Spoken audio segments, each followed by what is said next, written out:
बिस्मिल्लाहिर्रहमानिर्रहीम अस्सलाम वालेकुम। गली इतनी तंग थी कि दो लोग इकट्ठे नहीं गुजर सकते थे। शाम का अंधेरा फैलने की वजह से तारीकी कुछ ज्यादा ही महसूस हो रही थी। वो बड़ी सी चादर में लिपटी सर झुकाए रवानी से चली आ रही थी। अगर मैं खनकार कर उसे अपनी मौजूदगी का एहसास ना दिलाता तो शायद वो मुझसे टकरा जाती।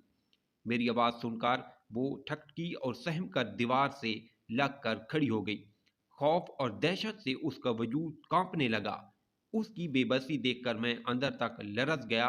एक बंद दरवाजे की सीढ़ी पर खड़े होकर मैंने उसे हाथ के इशारे से निकल जाने को कहा।